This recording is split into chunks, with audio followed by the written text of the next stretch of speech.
Welcome to Topic Tuesday. I'm your host, Rob Sassos.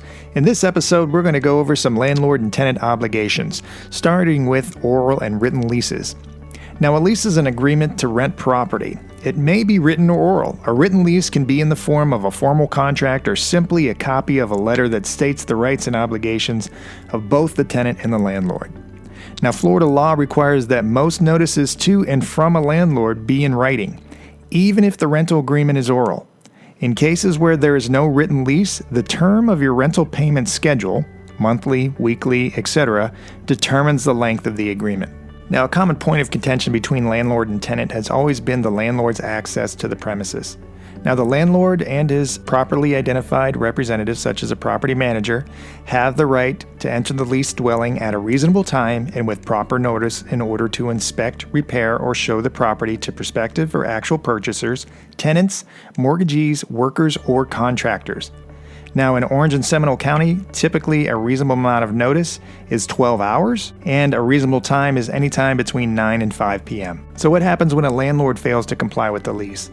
Well, a tenant may withhold rent if the landlord fails to do what the law or the lease requires. Now, the tenant must announce his or her intentions by certified mail at least 7 days before the rent is due to allow time to remedy the problem. If the problem is not corrected within the 7 days and the rent is withheld, the landlord may initiate legal action to collect it. Under these circumstances, rent must be paid into the court registry pending the judge's determination on the case. If a tenant fails to comply with the lease, the tenant can be evicted for not living up to the lease agreement. Depending on the offense, the process for removal varies. Except for the failure to pay rent, a landlord must notify the tenant in writing of the shortcomings and allow 7 days for corrective action. If the situation is not remedied in the 7 days, the landlord can begin the eviction process. So what does the eviction process entail?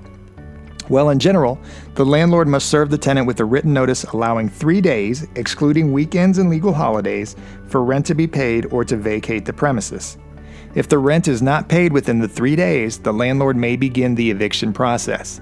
The landlord must file a suit in the clerk's office in the county where the dwelling is located. The tenant then has 5 days, excluding weekends and legal holidays, to respond in writing to the court.